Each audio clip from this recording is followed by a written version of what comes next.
मेरा नाम दामिनी है। मैं अपने आप को दुनिया की सबसे खुशकिस्मत पत्नी समझती थी, लेकिन मुझे नहीं पता था कि ये मेरी गलत फहमी है। मैं एक मिडिल क्लास फैमिली में रहने वाली लड़की थी और एक लड़के से बहुत प्यार करती थी। वो लड़का भी मुझसे बहुत प्यार करता था। मेरी पढ़ाई पूरी होते ही उस लड़के ने मेरे घर पर रिश्ता भेज दिया और दोनों परिवार हमारी शादी के लिए राजी हो गए। कुछ दिनों बाद मेरी शादी हो गई। मेरे पति सरकारी नौकरी करते थे। मेरे पति को सरकार की तरफ से एक घर मिला हुआ था। यह घर काफ़ी अच्छा था। शादी के बाद मेरे पति का इरादा था कि वो अपनी पत्नी के साथ इस घर में रहेंगे। जब मेरी शादी हुई थी तो मैं ससुराल में ही रहती थी। 3 साल रहने के बाद मेरे पति ने फैसला किया कि अब हम अपने घर में रहेंगे। जबकि मेरे पति की फैमिली बहुत अच्छी थी, उन्होंने भी हमसे कह दिया था कि तुम अपने घर में जाकर रह सकते हो। मेरी शादी को 3 साल हो चुके थे और मेरे पास अब तक कोई औलाद नहीं थी। मैं जब इस घर में आ गई तो ये घर बहुत बड़ा था और मुझे इस घर की साफ़ सफाई करने में बहुत परेशानी होती थी। मैंने अपने पति से नौकरानी के लिए कह रखा था। एक दिन मैंने अपने पति से कहा कि हमें इस घर में रहते हुए 1 महीना हो गया और मैं रोज़ आपसे कहते कहते थक गई हूँ कि मुझे एक नौकरानी की ज़रूरत है। मुझसे इस घर का काम नहीं होता, लेकिन आप मेरी बात सुनने के लिए तैयार नहीं हो। रोज़ मुझे कोई ना कोई बात कहकर टाल देते हो। इतने बड़े घर का काम मुझसे नहीं होता और ऊपर से मैं घर में अकेली रहती हूँ। आप तो सुबह को निकलते हो और रात को ही घर में घुसते हो। सारा दिन मैं घर में अकेली रहती हूँ और मैंने अपने पति को धमकी दी कि अगर तुमने नौकरानी का इंतज़ाम नहीं किया तो मैं यहाँ से चली जाऊँगी। मैंने कभी अपने मायके में इतना काम नहीं किया था, क्योंकि मेरी माँ ने कभी भी मुझसे घर के काम काज नहीं करवाए थे और ससुराल में तो सारा काम मुझे ही करने पड़ रहे थे। मैं काम करके थक जाती थी। सारा सारा दिन मैं घर में काम करती रहती थी। मुझे 1 मिनट भी फुर्सत नहीं मिलती थी कि मैं आराम कर सकूं। मेरे पति का नाम रितेश था। रितेश मुझसे कहने लगे, दामिनी, तुम्हें परेशान होने की कोई ज़रूरत नहीं। मैंने गांव से एक लड़की का इंतज़ाम करवा लिया है। 1 हफ्ते बाद वह लड़की आ जाएगी, लेकिन तुमसे तो सब्र ही नहीं हो रहा। नौकरानी बहुत मुश्किल से मिलती है और जैसे ही वो लड़की यहाँ आ जाएगी तुम्हारी सारी परेशानियाँ दूर हो जाएगी।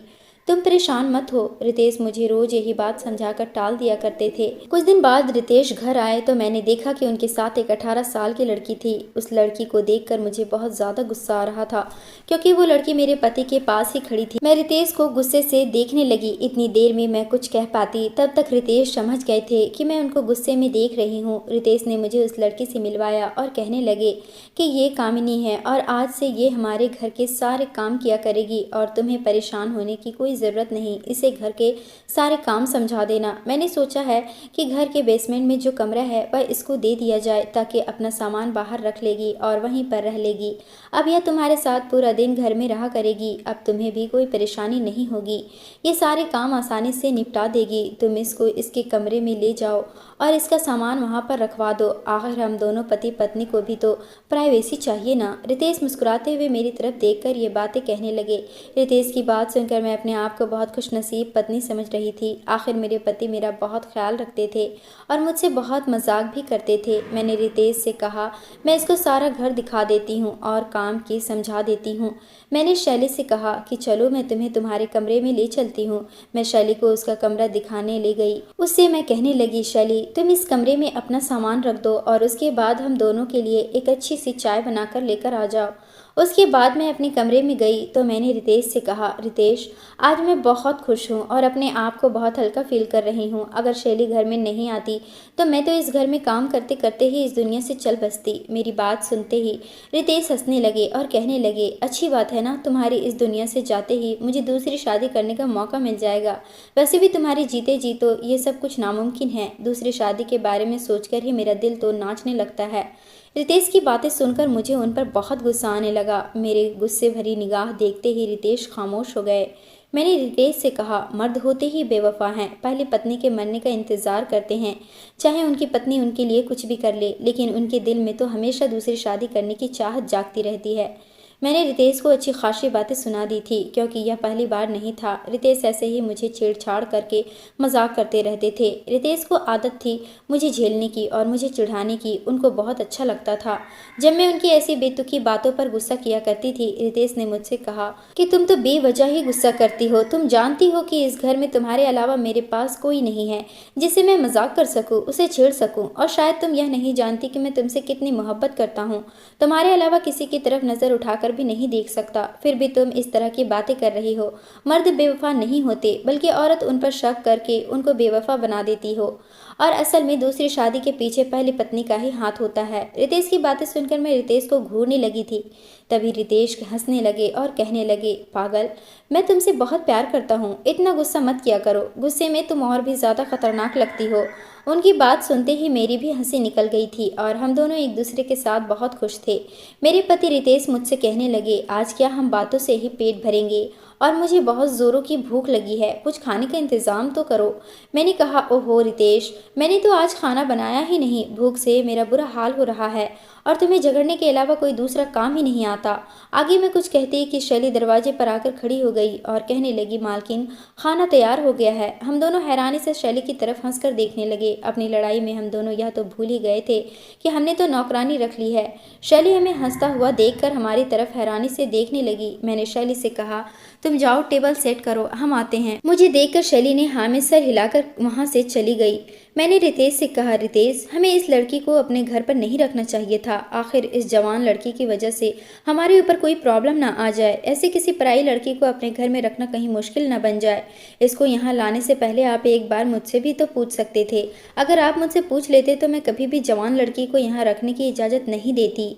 मेरी बात सुनकर रितेश हैरानी से मेरी तरफ देखने लगे और कहने लगे, मुझे तो लगता है तुम अकेले घर में रह रहकर पागल हो गई हो। पहले तो तुम रोज मेरा दिमाग खराब करती थी कि नौकरानी की ज़रूरत है, और जब नौकरानी आ गई है तो अब तुम्हें ऐतराज़ हो रहा है। टेंशन मत लो, बेचारी गरीब परिवार की है, तुम्हारे सारे काम करेगी, और वैसे भी मेरे दोस्त के गांव से ताल्लुक़ रखती है, वह इस लड़की को बहुत अच्छे से जानता है। टेंशन मत लो, कोई बात नहीं होगी, बेफिक्र रहो। और वैसे भी लड़की शादीशुदा है, इसका परिवार गाँव में रहता है, इसके परिवार को पैसों की ज़रूरत है, इसलिए ये यहाँ पर रहेगी। इसकी जिम्मेदारी मेरे दोस्त ने ली है, तभी तो मैं इसे यहाँ पर लेकर आया हूँ। और अगर तुम्हें फिर भी इस लड़की पर कोई शक या ऐतराज़ है तो फिर मैं इसकी जाने का इंतज़ाम कर देता हूँ। तुम सोच लो, लेकिन उसके बाद मुझसे फिर ये मत कहना कि मुझे नौकरानी ढूंढ कर दो, क्योंकि मुझे तुम्हारी नौकरानी ढूंढने के अलावा भी बहुत सारे काम होते हैं। रोज़ रोज़ मैं तुम्हारी ख्वाहिशें पूरी नहीं कर सकता। मैंने रितेश से कहा, बस बस रितेश, बहुत हो गया। अभी मैं इस लड़की को 2-3 दिन देख लेती हूँ, इस लड़की के चाल चलन कैसे हैं, और इसको लेकर अपना दिल पक्का कर लेती हूँ, तभी मैं इसको परमानेंट रखूँगी। और अब चलो खाना खा लेते हैं, खाना ठंडा हो जाएगा। यह कहकर रितेश और मैं नीचे आ गए। नीचे आकर देखा तो टेबल बहुत अच्छे सलीके से सजी हुई थी। खाने की टेबल देखकर ऐसा लग रहा था जैसे हम किसी होटल में खाना खा रहे हैं। रितेश ने तो उस लड़की की बहुत तारीफ़ की, खाना काफ़ी टेस्टी था, और रितेश ने दिल खोलकर उसके खाने की तारीफ़ की। कहने लगे कि ऐसा खाना तो मैंने सिर्फ होटल में ही खाया है, तुमने तो एक ही समय में इतनी सारी डिशेज बनाई है, तुम तो काफ़ी टैलेंटेड हो, पहली ही बार में तुमने इतना बढ़िया खाना बनाया है। और शैली की सबसे अच्छी बात रितेश को ये लगी थी कि उसने ज़रा सा भी नाटक नहीं किया। पहले ही दिन उसने किचन में जाते ही सब कुछ संभाल लिया था। थोड़ी सी तारीफ़ मैंने भी कर दी थी शैली की। मैंने कहा, शैली, तुम बहुत समझदार लड़की हो, खाना बहुत टेस्टी बना हुआ है, पहले ही दिन तुमने मेरा दिल जीत लिया। मुझसे तारीफ सुनकर शैली बहुत खुश हुई और मुझे देखकर मुस्कुराने लगी। शैली बहुत सुंदर लड़की थी, देखने में बहुत अच्छी लगती। वह कम उम्र की थी, जवानी अभी उस पर चढ़ी ही रही थी। उसने हाथ में काले रंग की चूड़ियां पहनी हुई थी और नाक में नथनी, जिसकी वजह से वह बहुत खूबसूरत लग रही थी। ब्लैक कलर का सूट में वह और भी ज़्यादा गोरी और सुंदर लग रही थी। मैं उसको देखकर काफ़ी इम्प्रेस हुई थी। वो कहीं से भी गांव की नहीं लगती थी, सिर्फ उसका पहनावा ऐसा था, लेकिन अगर उसको शहर वाले कपड़े पहना दिए जाए तो वो किसी हीरोइन से कम नहीं लगेगी। मेरे दिमाग में जब शैली की शादीशुदा होने का ख्याल आया तो मुझे तसल्ली हो जाती थी। मैं शैली की तरफ से फुल सेटिस्फाइड हो गई थी। वह अपने काम से काम रखने वाली लड़की थी और अपने कामों में बिजी रहती थी। रितेश भी अपने ऑफिस के कामों में बिजी रहते थे, क्योंकि अब वह घर की तरफ से बेफिक्र हो गए थे। कुछ दिनों बाद ही शैली की तबीयत खराब रहने लगी थी। उसकी तबीयत गिरी गिरी रहती थी। एक दिन शैली ने मुझसे कहा कि उसकी तबीयत ठीक नहीं है, आज उसे डॉक्टर के पास जाना है। वह अकेले ही डॉक्टर को दिखाने के लिए चली गई।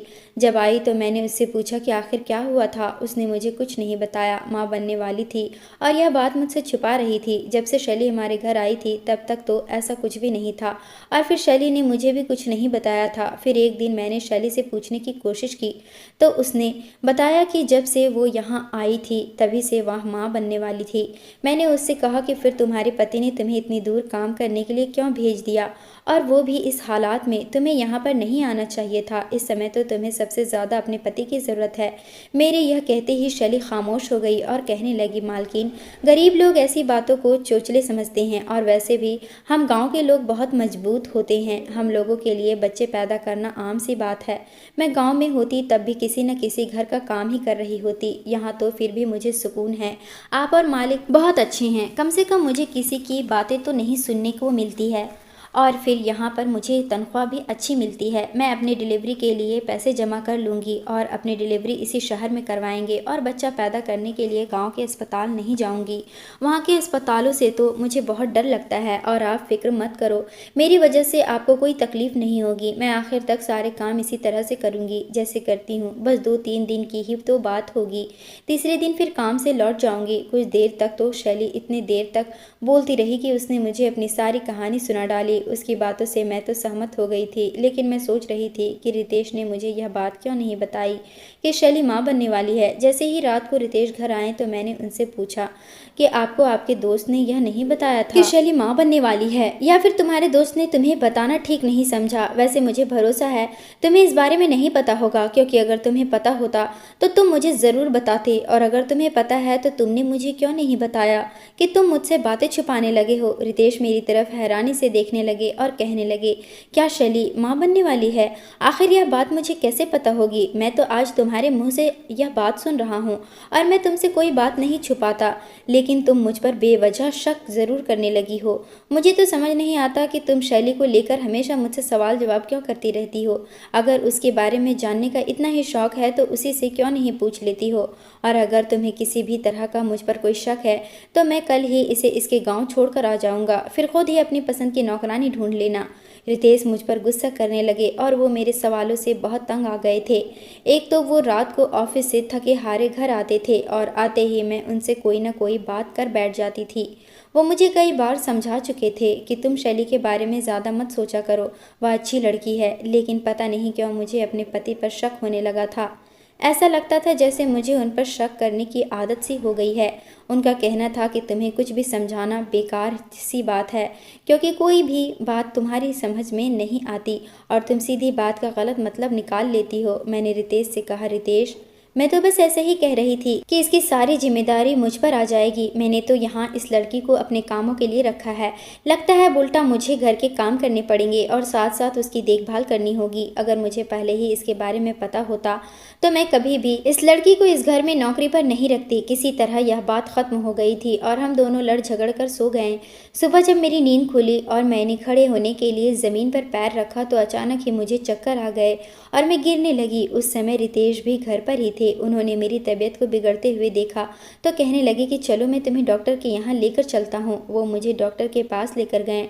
डॉक्टर ने हमें एक ऐसी खबर सुनाई थी जिसको सुनकर हम खुशी से पागल हो गए थे। डॉक्टर ने बताया कि मैं माँ बनने वाली हूँ। ये खबर सुनकर मेरे पति के तो पैर जमीन पर ही नहीं थे। होते भी क्यों नहीं, आखिर उनको 3 साल बाद औलाद की खुशी मिल रही थी। शादी के बाद मैंने काफ़ी इलाज करवाए थे, लेकिन मुझे किसी भी डॉक्टर की दवाई से कोई फ़र्क नहीं होता था और रितेश के सर पर बच्चों का जुनून सवार था। लेकिन कभी मेरे पति ने मुझसे कोई ऐसी वैसी बात करके मुझे शर्मिंदा नहीं किया था। मेरे पति को ऐसा लगता था जैसे हमारी शादी को बहुत साल हो गए हैं। लोगों के बच्चे तो 10 साल भी नहीं होते, लेकिन मेरी शादी को तो अभी 3 साल ही हुए थे। इतने कम दिनों में भी वो बच्चे को अडॉप्ट करने के लिए राजी हो गए थे। लेकिन उनके दोस्त उनको यह समझाते थे कि नहीं, अपना खून तो अपना ही होता है। सिर्फ अपने दोस्तों की इस बात से ही वह सोच समझकर काम लेते थे और अपने ही खून का इंतज़ार कर रहे थे।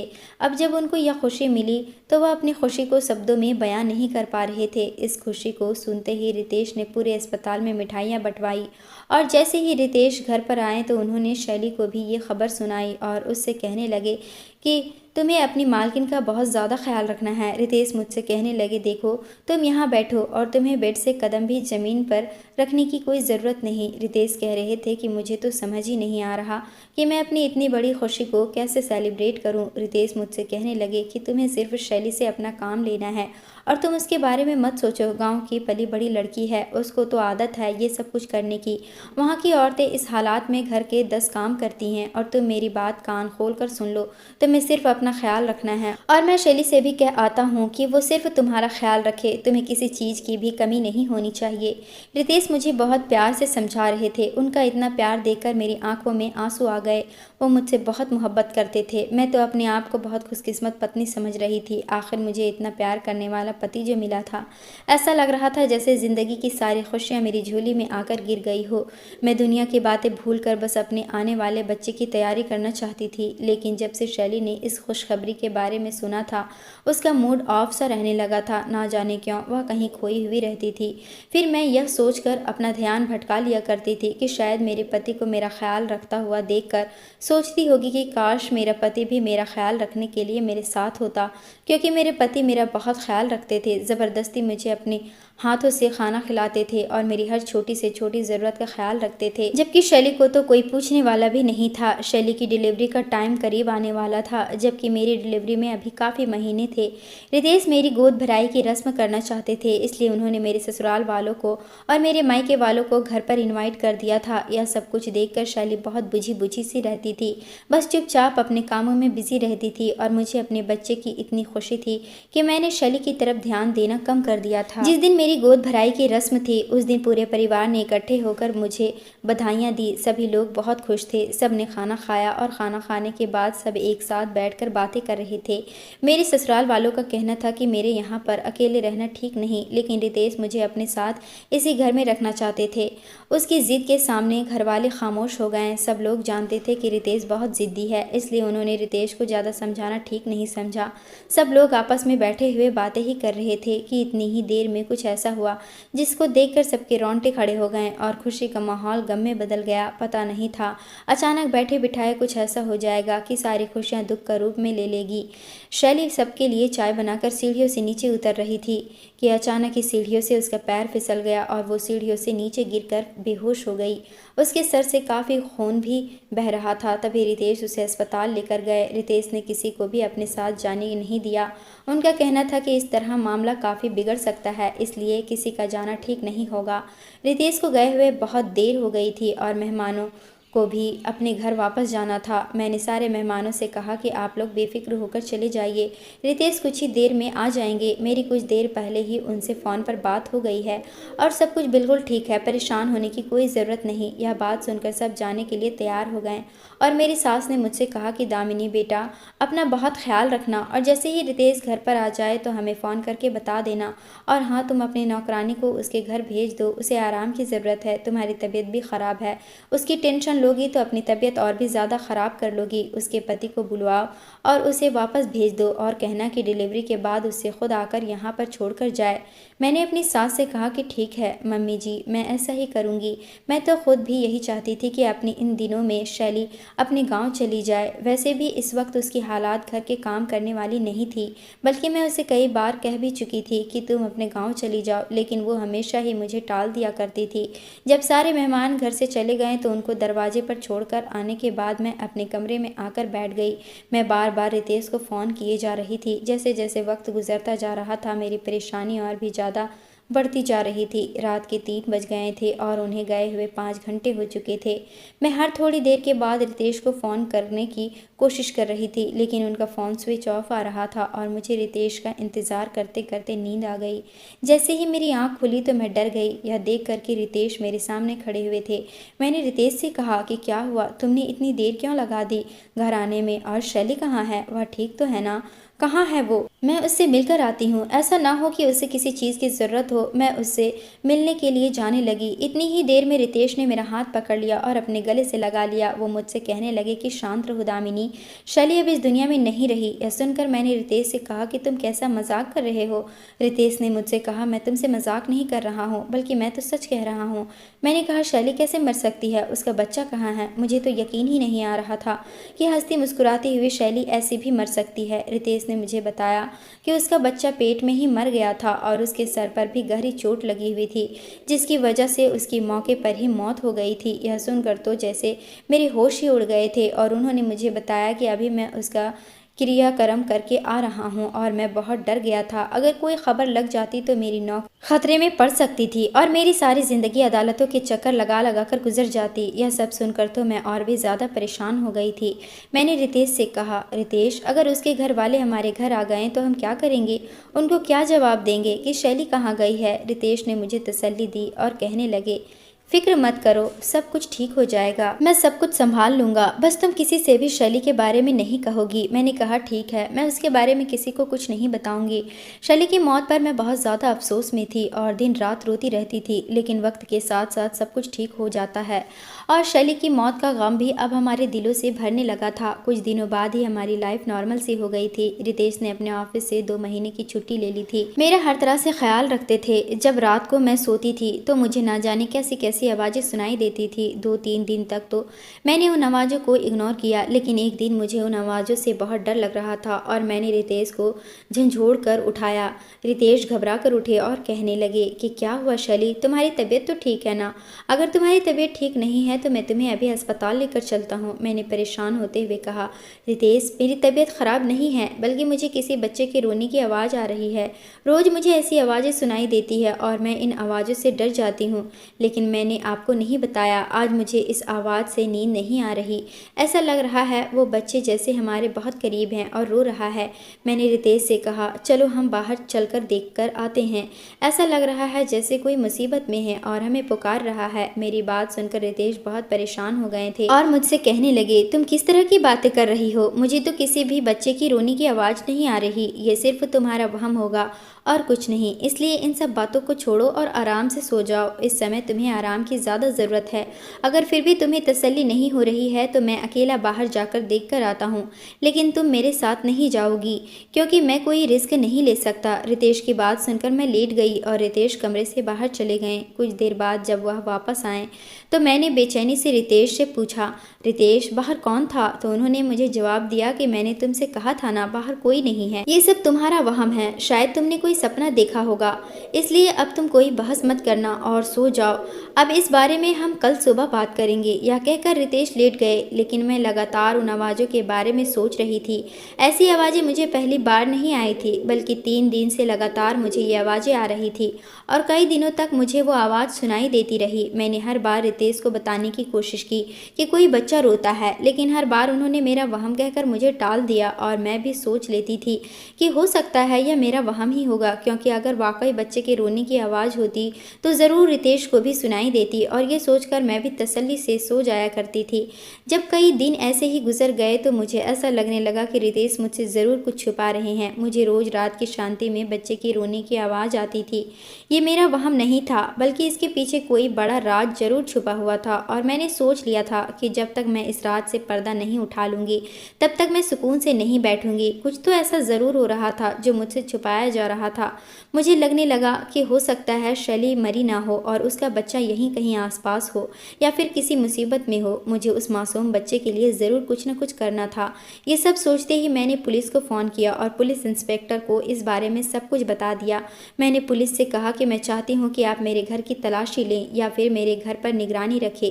मुझे रात को ऐसी आवाज़ें आती हैं कि आवाज़ें मेरे घर से ही आती हैं या फिर मेरे किसी आसपास के पड़ोस के घर से। मैंने पुलिस से नौकरानी की भी बात की कि वह हमारे घर के बेसमेंट में ही रहती थी। आप उसके कमरे की भी तलाशी लेना, आपको ज़रूर वहाँ से कुछ न कुछ मिल जाएगा। पुलिस इंस्पेक्टर ने मेरी रिपोर्ट दर्ज कर ली और कहने लगे, ठीक है मैडम, आप फिक्र ना करें, हम आपके साथ हैं।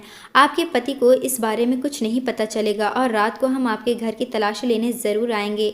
2 दिन तक तो पुलिस ने मेरे घर के बाहर और आस पड़ोस के घरों की छानबीन की। पुलिस वालों का कहना था कि मैडम आप हमें गुमराह कर रही हैं, हमें तो ऐसी कोई आवाज़ नहीं आती। मैंने कहा कि सर ऐसा भी तो हो सकता है कि शायद हमारे घर के बेसमेंट में ही शैली का बच्चा हो, क्योंकि जब से शैली गई है वह कमरा तो लॉक रहता है और उसकी चाबी मेरे पति के पास होती है।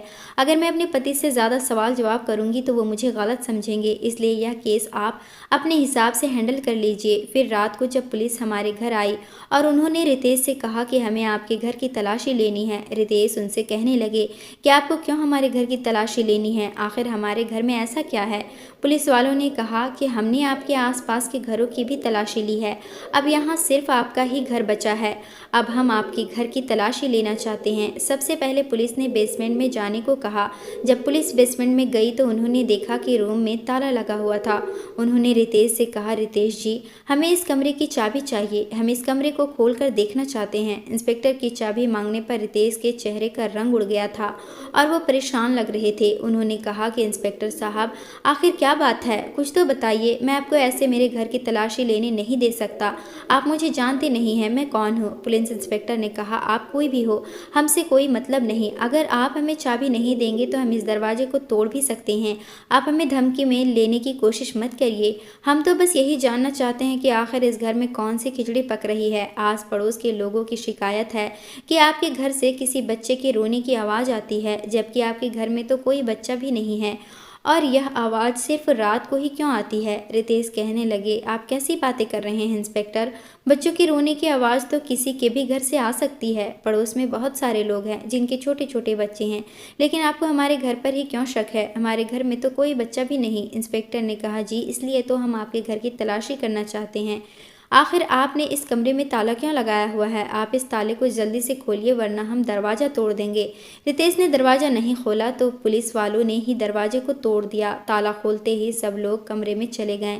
यह देखते ही सबके सब हैरान रह गए कि एक छोटे से बच्चे के साथ उस कमरे में शैली भी मौजूद थी। यानी जिस शैली को हम मरा हुआ समझ रहे थे वो हमारी आंखों के सामने जिंदा थी। मतलब जिस बच्ची के रोने की आवाज़ मुझे सुनाई देती थी, यह मेरा कोई वहम नहीं था। मैंने आगे बढ़कर देखा तो शैली की गोद में बहुत प्यारी सी बच्ची थी जो देखने में रितेश की तरह लग रही थी। पुलिस को देखकर शैली बहुत डर गई थी और कहने लगी कि मैंने कुछ नहीं किया। जो कुछ भी हुआ है ये सब कुछ मालिक की वजह से हुआ है। मैं तो बस उनके हुक्म के गुलाम थी, इसलिए जो कुछ भी वो मुझसे कहते थे मैं वही सब कुछ किया करती थी। पुलिस वालों ने उससे कोई सवाल नहीं किया था, लेकिन फिर भी वह जवाब दिए जा रही थी। शैली कहने लगी, मैं आप सब लोगों से हाथ जोड़कर माफ़ी मांगती हूँ। मुझे माफ़ कर दो। भगवान के लिए मुझे और मेरी बेटी को जाने दीजिए। इसमें मेरा कोई कसूर नहीं। मैं तो खुद यहाँ इतने दिनों से कैदी बनकर रह रही हूँ। यह कहकर शैली फूट फूट कर रोने लगी। मैंने आगे बढ़कर शैली को गले लगाया और खामोश करवाने की कोशिश करने लगी। मुझे शैली का रोना नहीं देखा जा रहा था। पुलिस ने रितेश से कहा कि रितेश जी, अब आप सब कुछ यहीं बताएंगे या फिर हम आपको थाने लेकर चलें? इस बात से रितेश बहुत डरने लगे और कहने लगे, मैंने किसी के साथ कुछ गलत नहीं किया है। मैं क्या करता? मेरे हालात ऐसे हो गए थे कि मुझे यह सब कुछ करना पड़ा। और आप शैली से पूछ सकते हैं, मैंने उसे ज़बरदस्ती शादी नहीं की और ना ही मैंने उसके साथ कोई ज़बरदस्ती की थी।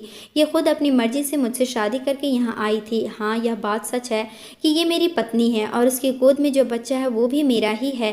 रितेश की बात सुनकर शैली ने शर्म से आंखें नीचे झुका ली और मैं हैरान होकर दोनों के चेहरे देख रही थी। मुझे अपने आप पर बहुत अफसोस हो रहा था कि मैं इतने महीनों से इन दोनों के हाथों बेवकूफ़ बन रही थी। रितेश ने बताया कि उन्हें बच्चों की बहुत ख्वाहिश थी, जबकि दामिनी और मेरी शादी को 3 साल हो गए थे। दामिनी से अभी तक मेरा कोई बच्चा नहीं था। दामिनी को बहुत सारे डॉक्टर से भी दिखाया था। डॉक्टर सिर्फ मुझे तसल्ली देते हुए कहते थे कि हो जाएगा, अभी आपकी शादी को इतना समय नहीं हुआ, आप परेशान मत हो। मैंने दामिनी से कई बार कहा भी था कि हम किसी बच्चे को गोद ले लेते हैं, लेकिन दामिनी ने मुझे कभी बच्चों को गोद लेने नहीं दिया। फिर एक दिन जब मैं अपने दोस्त के साथ गांव गया तो गांव में मुझे शैली दिखाई दी। मैंने देखा कि शैली पर बहुत बेरोजगारी की जिंदगी गुजार रही थी, जबकि शैली वहां पर भी लोगों के घरों में काम किया करती थी। शैली की ऐसी हालात मुझे अच्छी नहीं लगी। मैंने सोचा कि मैं शैली से बात करता हूँ। अगर वो मुझसे शादी कर ले और बच्चा पैदा करके मुझे दे दे तो मैं उसकी लाइफ बना सकता हूँ। और मुझे यह भी पता था कि दामिनी को जब इस बारे में पता चलेगा तो दामिनी कभी भी मुझे दूसरी शादी करने की इजाज़त नहीं देगी। इसलिए मैंने छुपकर सीधा से शादी कर ली और उसे पैसों का लालच दिया। इसलिए मैं शादी करके शैली को नौकरानी बनाकर अपने घर ले आया और इसी तरह वह हमारे घर में रहने लगी और घर के सारे कामकाज संभालने लगी। इसी दौरान मैं भी उससे रात के अंधेरे में मिलने जाता था। कुछ दिनों बाद पता चला कि शैली प्रेग्नेंट है, लेकिन शैली से शादी करना मेरे लिए खुशकिस्मती साबित हुआ। शैली के प्रेग्नेंट होने के कुछ महीने बाद ही मुझे दामिनी ने भी खबर सुना दी कि वह भी प्रेग्नेंट है। दामिनी के मां बनने की खबर सुनते ही मुझे ऐसा लग रहा था जैसे मैं शैली से शादी करके बहुत जल्दबाजी कर दी। मुझे नहीं पता था कि शैली से शादी करने के बाद ही दामिनी भी माँ बन जाएगी। और जब शैली को दामिनी की माँ बनने की खबर मिली तो वो मुझे धमकी दिया करती थी कि वह हम दोनों के रिश्ते के बारे में दामिनी को बता देगी। इसलिए मैंने प्लानिंग करके शैली के मरने की झूठी खबर दामिनी को बता दी और शैली के मर जाने का ड्रामा किया और बेसमेंट के कमरे में चुपचाप शैली और उसके बच्चे को लाकर बंद कर दिया। शैली मुझसे कुछ कह भी नहीं सकती थी क्योंकि उसे पता था कि उसका और उसके बच्चे को संभालने वाला मेरे अलावा कोई और नहीं है। रितेश की सारी सच्चाई सुनकर मुझे रितेश से नफरत होने लगी थी। पुलिस ने धोखाधड़ी के केस में रितेश को गिरफ्तार करना चाहा, लेकिन मैंने और शैली ने इस केस को वापस ले लिया था, इसलिए मजबूरन पुलिस को वापस खाली हाथ जाना पड़ा। पुलिस के जाने के बाद शैली मेरे आगे हाथ जोड़कर खड़ी हो गई और कहने लगी, मालकिन मुझे माफ़ कर दीजिए, मैंने आपके साथ बहुत बुरा किया, लेकिन मैं भी क्या करती, मैं मजबूर थी और अपनी गरीबी भरी ज़िंदगी से तंग आ गई थी, इसलिए मालिक की बातों में आकर इनके साथ चली आई। मेरे परिवार में खाने के लाले पड़े हुए थे, मुझे पैसों की बहुत ज़रूरत थी और मालिक को भी अपने बच्चे की ज़रूरत थी, इसलिए मैंने अपनी गरीबी भरी ज़िंदगी से छुटकारा पाने के लिए मालिक से शादी कर ली। फिक्र मत करिए, आप पति पत्नी एक दूसरे के साथ ही रहिए। मैं आप दोनों की ज़िंदगी से जा रही हूँ क्योंकि मुझ में हिम्मत नहीं है कि मैं यहाँ रहकर आपका सामना करूँ। शैली अपने बच्चे को लेकर जाने लगी। मैंने रितेश की तरफ देखा तो रितेश के चेहरे के एक्सप्रेशन से ऐसा लग रहा था कि वह चाहते हैं कि शैली हमारे घर से चली जाए। तभी मैंने शैली का हाथ पकड़ा और कहने लगी, शैली तुम यहाँ से कहीं नहीं जाओगी, तुम यहीं मेरे साथ इस घर में रहोगी। तुम तो मासूम हो, सज़ा उसे मिलनी चाहिए जिसने ये सब कुछ किया है। मेरी तरफ देखकर रितेश शर्मिंदा होने लगे। आखिर रितेश ने हम दोनों के साथ बहुत गलत किया था। रितेश मेरे सामने खड़े होकर हाथ जोड़कर मुझसे माफ़ी मांगने लगे। मैंने रितेश की कोई बात नहीं सुनी और शैली का हाथ पकड़कर उसे अपने कमरे में ले गई। मैंने फैसला कर लिया था कि जब तक रितेश अपनी बेटी को स्वीकार नहीं कर लेते तब तक मैं उन्हें माफ़ नहीं करूँगी, क्योंकि मैं रितेश की तरह मतलबी नहीं थी। मैं चाहती तो उसी समय शैली को घर से बाहर निकाल सकती थी, लेकिन मैं उस बेकसूर के साथ नाइंसाफ़ी नहीं कर सकती थी और उन दोनों माँ बेटी के सर से इज्जत की छत नहीं छीनना चाहती थी। कुछ दिनों बाद ही रितेश ने अपनी बेटी को एक्सेप्ट कर लिया था और मैं भी माँ बन गई थी। मैंने भी एक बेटी को जन्म दिया था। जिस दिन मेरी बेटी पैदा हुई थी उस दिन अचानक ही रितेश को हार्ट अटैक आया था। उस दिन रितेश भी अस्पताल में भर्ती थे। अचानक ही रितेश की इतनी तबीयत बिगड़ गई थी कि रितेश इस दुनिया से चले गए। मेरे पर तो जैसे मुसीबत का पहाड़ टूट पड़ा था। अब मैं अपनी बच्ची के सहारे जीती हूँ। रितेश ने मेरे साथ और शैली के साथ जो किया उसकी सज़ा उनको मिल चुकी थी। रितेश की मौत के बाद शैली अपनी बेटी को लेकर गांव चली गई। दोस्तों, उम्मीद करती हूँ आपको हमारी कहानी पसंद आई होगी। कहानी पसंद आई है तो वीडियो को लाइक करें, चैनल पर नए हैं तो चैनल को सब्सक्राइब करें।